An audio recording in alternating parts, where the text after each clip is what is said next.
ખેડૂતની આંગળીના ટેરવે હવે આવ્યું આખું બ્રહ્માંડ. આજ એનો મિત્ર જે સાચી જાણકારી આપે, આજ એનો માર્ગદર્શક જે સાચી દિશા સૂચવે, આજ એનું પોતાનું હવામાન ખાતું, આ એની ખુશીઓનું ભાતું, આજ એની સુરક્ષા અને આજ છે એની સુવિધા. આજ છે રસ્તો જેના પર થઈને આખી દુનિયા આવી શકે છે ખેડૂતની મુઠ્ઠીમાં.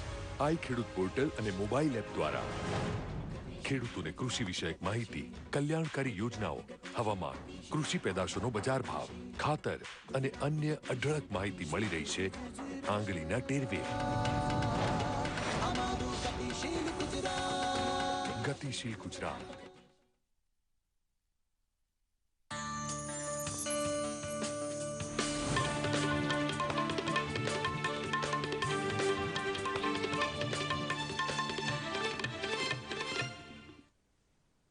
નમસ્કાર, દૂરદર્શન સમાચારમાં હું દ્વૈતા આપનું સ્વાગત કરું છું. સમાચારની શરૂઆત કરીશું મુખ્ય સમાચારથી. ગુજરાતની જનતાને સંયમપૂર્વક શાંતિ જાળવવા આગ્રહભરી અપીલ કરતા મુખ્યમંત્રી આનંદીબેન પટેલ. ગૃહમંત્રી રાજનાથ સિંહે રાજ્યની પરિસ્થિતિથી વાકેફ બનવા મુખ્યમંત્રી સાથે વાત કરી કેન્દ્ર તરફથી તમામ સહાય માટે આપી ખાતરી. પાટીદાર આંદોલન નેતા હાર્દિક પટેલે પણ પાટીદાર સમાજને અફવાથી ગેરમાર્ગે દોરાયા વગર શાંતિ જાળવવા કરી અપીલ. અશાંતિ વડે ગુજરાતને બદનામ કરવા માંગતા તત્વોથી સાવધ રહેવા લોકોને પણ કરી વિનંતી. ગુજરાત વિધાનસભાના 3 દિવસના સત્રનો આજે થશે પ્રારંભ. વિધાનસભા પરિસરમાં સત્તા પક્ષ અને વિપક્ષ દ્વારા યોજાયેલી બેઠકોમાં નક્કી કરાયું ગૃહની કામગીરીમાં ભાગ લેવાનું આયોજન.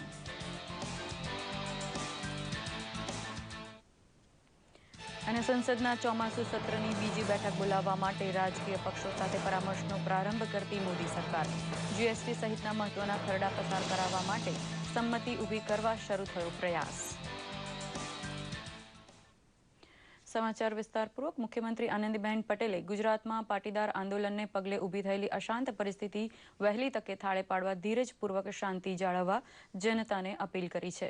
મુખ્યમંત્રીએ ભારપૂર્વક કહ્યું છે કે ગુજરાતની શાંતિ ડહોળવા માંગતા ભાંગફોડિયા તત્વોને ઓળખી કાઢી જનતાએ તેમના ઈરાદા નિષ્ફળ બને તેટલી જાગૃતિ રાજ્યના હિતમાં જાળવવી જોઈએ. રેલીનું આયોજન થયું હતું. ગુજરાતભરમાંથી અનેક નાગરિક ભાઈઓ અને બહેનો રેલીમાં આવ્યા હતા. રેલીની સંપૂર્ણ જવાબદારી અને આ રેલી સંપૂર્ણપણે શાંતિથી પૂર્ણ થાય એના માટે પ્રજાજનોએ પણ ખૂબ સહકાર આપ્યો. પોલીસ તંત્રએ પણ પોતાની જવાબદારી શાંતિથી નિભાવી અને કોઈ પણ પ્રકારની પરિસ્થિતિ, તંગ પરિસ્થિતિ ન થવા દીધી. એ આપણા સૌના માટે આનંદ અને ગૌરવનો વિષય હતો જ. સૌએ શાંતિ જાળવી એ માટે મને આનંદ થાય. પરંતુ લગભગ રાત્રિના 8 વાગ્યા પછી જીએમડીસી ગ્રાઉન્ડ પર કોઈ એવી પરિસ્થિતિનું નિર્માણ થયું કે જેને કારણે પોલીસે લાઠીચાર્જ કર્યો. મેં આદેશ આપ્યા છે કે કેવા સંજોગો ઊભા થયા કે જેથી કરીને પોલીસને લાઠીચાર્જ કરવો પડ્યો. જે લાઠીચાર્જ કર્યો છે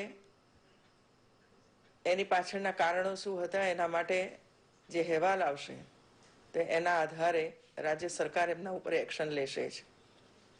પરંતુ મારી આપ સૌ પ્રજાજનોને વિનંતી છે કે આપણે શાંતિ જાળવીએ, સલામતી જાળવીએ. સરકારી ઇમારતોને નુકસાન એ આપણને જ નુકસાન છે અને એટલા માટે તંગ પરિસ્થિતિ પેદા ન કરતા એકબીજાને સહયોગ કરી શાંતિ જાળવવામાં મદદ કરીએ. હું ફરીથી સૌ ભાઈઓ બહેનોને વિનંતી કરું છું કે આપણે બધા જ સાથે મળીને ગુજરાતની શાંતિને ફરીથી લાવીએ એવું છે. દરમિયાન કેન્દ્રના ગૃહમંત્રી રાજનાથ સિંહે રાજ્યમાં ઊભી થયેલી પરિસ્થિતિથી વાકેફ બનવા માટે મુખ્યમંત્રી આનંદીબેન પટેલ સાથે વાતચીત કરી કેન્દ્ર તરફથી પૂરતી મદદ આપવા ખાતરી આપી હતી. પાટીદાર આંદોલનના નેતા હાર્દિક પટેલની ગઈ રાત્રે જીએમડીસી મેદાનમાંથી ધરપકડ કર્યા બાદ પોલીસે તેમને છોડી મૂક્યા હતા, પરંતુ અફવાઓને લીધે અપ્રિય ઘટના ઠેર ઠેર શરૂ થતાં ખુદ હાર્દિક પટેલે મીડિયાના માધ્યમથી કોઈપણ ભોગે પૂરેપૂરી શાંતિ જાળવવા પાટીદાર સમાજને અપીલ કરી હતી. મોડી રાત્રે બનેલા કેટલાક અનિચ્છનીય બનાવોને પગલે પોલીસે સુરક્ષા જાળવવા પૂરતા પગલાં લઈ અશાંતિ ફેલાવવા માંગતા તત્વો સાથે કડકાઈ દાખવી પરિસ્થિતિને કાબૂમાં લઈ લીધી હતી. ગુજરાત વિધાનસભાનું 3 દિવસનું ટૂંકું સત્ર આજથી શરૂ થઈ રહ્યું છે, જેની તૈયારી માટે ગુજરાત વિધાનસભા પરિસરમાં સત્તાપક્ષ તથા વિપક્ષ તરફથી બેઠકો યોજાઈ હતી. સત્રના આજના પહેલા દિવસે પૂર્વ રાષ્ટ્રપતિ ડોક્ટર અબ્દુલ કલામ, પૂર્વ નાણામંત્રી સનત મહેતા તથા ધારાસભ્ય રાજા પટેલ સહિતના દિવંગત નેતાઓને ગૃહ શોકાંજલિ અર્પણ કરશે. સંસદીય કાર્યમંત્રી વેંકૈયા નાયડુએ કહ્યું છે કે રાજકીય પક્ષો સાથે મહત્વના ખરડા પસાર કરવાની અનિવાર્યતા વિશે પરામર્શ કરીને સંસદના ચોમાસુ સત્રની બીજી બેઠક બોલાવવા અંગે સરકાર સક્રિયપણે વિચાર કરી રહી છે.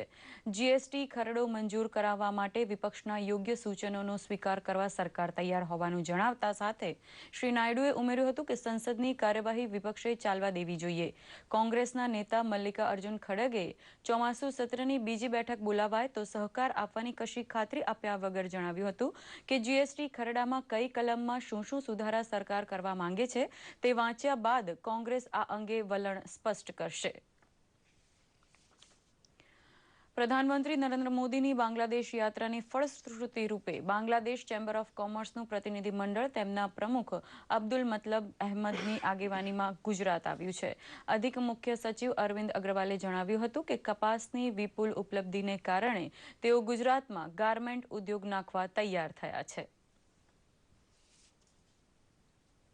ऐसा हुआ जो कैरी का जो जीनर्स आदमी लोग हैं, जो जीनर बिजनेस करते हैं जीनिंग का, उन लोग भी जॉइंट वेंचर में कर सकते हैं. तो this is the start of the first Indo Bangla joint venture project, and that too in textiles. We are very excited from the federation, and we are thankful for the Gujarat government for the great support to the foreign investments in this country. કે આ ચર્ચા વિચારણાની ફલશ્રુતિ આજે થઈ છે કે એમના દ્વારા અમને એક લેખિતમાં પત્ર આપવામાં આવ્યો છે કે ગુજરાતમાં એ નિવેશ કરવાનો નિર્ણય એમણે લઈ લીધો છે. એમની આખી ટીમ બહુ સંતોષ છે એમને અમારી વસાહતો અને અમારી નીતિઓથી ખાસ કરીને. બનાસકાંઠાના વિરમપુર સ્થિત કન્યા તીર્થ વિદ્યાલયની 15 આદિવાસી વિદ્યાર્થીનીઓએ આણંદ જિલ્લા પોલીસ અધિક્ષક અશોક કુમાર યાદવને રક્ષાબંધન પર્વ પૂર્વે રાખડી બાંધી હતી. આ એવી આદિવાસી બાળાઓ છે જેમને તેમના માતા પિતા શાળામાં પગ મૂકવા દેવા તૈયાર નહોતા, પરંતુ બનાસકાંઠાના પોલીસ અધિક્ષક રહી ચૂકેલા અશોક કુમાર યાદવના પ્રયાસોથી વિરમપુરના આદિવાસીઓ તેમની દીકરીઓને શાળાએ મોકલતા થયા. શ્રી યાદવ પ્રેરિત કન્યા કેળવણી સંકલ્પ અભિયાન અંતર્ગત વિરમપુર ખાતે સ્થપાયેલી શાળામાં હાલ 100 આદિવાસી બાળા શિક્ષણ મેળવી રહી છે. અબુધ આદિવાસી બાળાઓને શિક્ષણનો રાહ ચીંધનાર શ્રી યાદવ પ્રત્યે કૃતજ્ઞતાની લાગણી વ્યક્ત કરવા વિદ્યાલયની બાળાઓએ તેમને રાખડી બાંધી મોં મીઠું કરાવ્યું હતું. બ્રાહ્મણોની રાજધાની ગણાતા હળવદ ગામમાં પ્રાચીન શરણેશ્વર મહાદેવનું મંદિર આવેલું છે. શ્રાવણ માસમાં તો અહીં દૂર દૂરથી શ્રદ્ધાળુઓ પૂજા અર્ચના અર્થે આવીને ધન્યતા અનુભવે છે. પ્રસ્તુત છે એક અહેવાલ.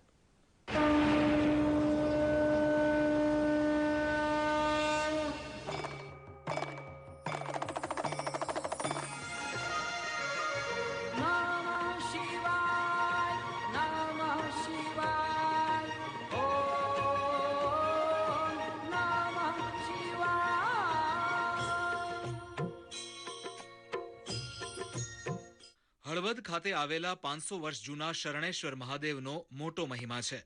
શિવને રીઝવવા અહીં પ્રતિદિન ષોડશોપચાર વિધિથી પૂજન થાય છે. શ્રાવણ મહિનામાં તો રુદ્રી, અતિ મહારુદ્રી, હોમાત્મક લઘુરુદ્રી, સરસ્વતી યજ્ઞ, દીપ યજ્ઞ સહિતના પૂજન વિધિની હારમાળા સર્જાય છે. ફૂલ અને બિલીપત્રથી સુશોભિત શિવલિંગ શ્રદ્ધાળુઓને અલૌકિકતા તરફ દોરી જાય છે. સુમધુર કંઠે થતું આરતી ગાન પણ ભક્તોને અધ્યાત્મ જગતમાં દોરી જાય છે.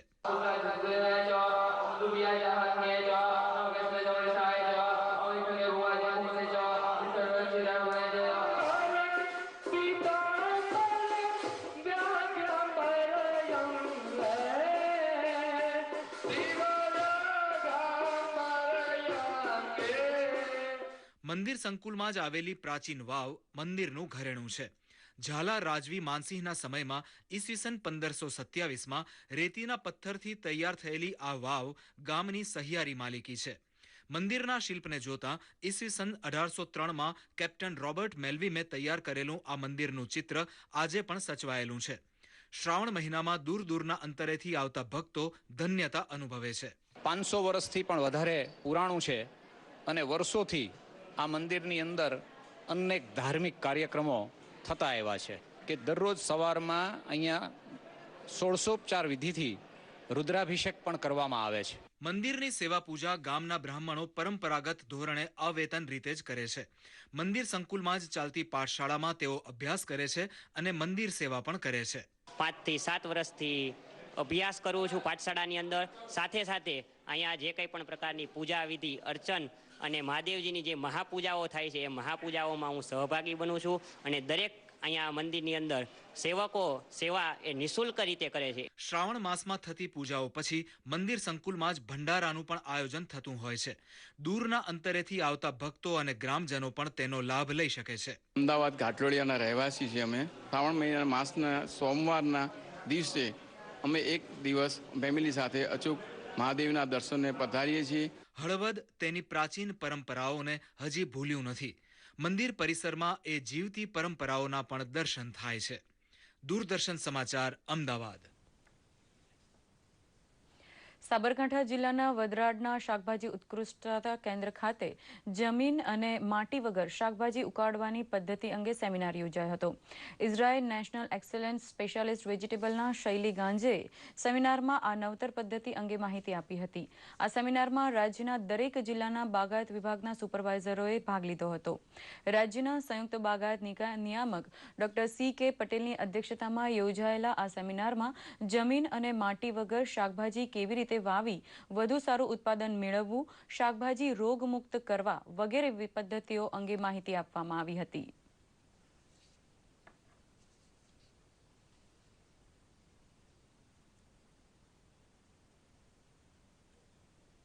हमने देखा है कि कुछ क्रॉप्स जहाँ की नई क्रॉप है, जहाँ की नई टेक्नोलॉजी है, जो हम लोग भी अपने हिसाब से पंजाब में उसको अडॉप्ट कर सकते हैं और जो हमारी पंजाब की टेक्नोलॉजी है वो भी हमने यहाँ पे शेयर की है. हाँ, हम उनको सीडलिंग या पौधे देंगे, उसके बाद कैसे उसको कल्टीवेट किया जाए, खेती कैसे की जाए, जो अच्छे से उत्पादन हो, गुणवत्तायुक्त उत्पादन हो, वो उनको सिखाएंगे. Using soils can give a good solution for this problem, and everywhere we have the problem of nematode, especially here. So if we will go in soilless media, we can avoid it with a friendly method without any chemicals and without harm to the environment also.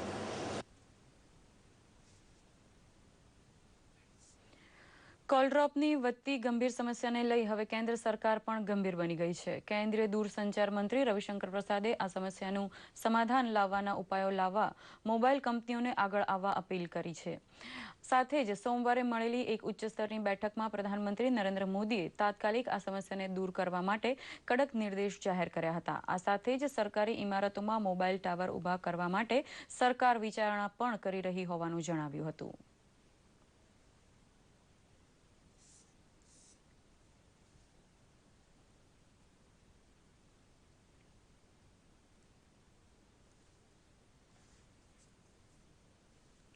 આ સાથે જ આ સમાચાર bulletin અહીં પૂર્ણ કરી રહ્યા છીએ. નમસ્કાર.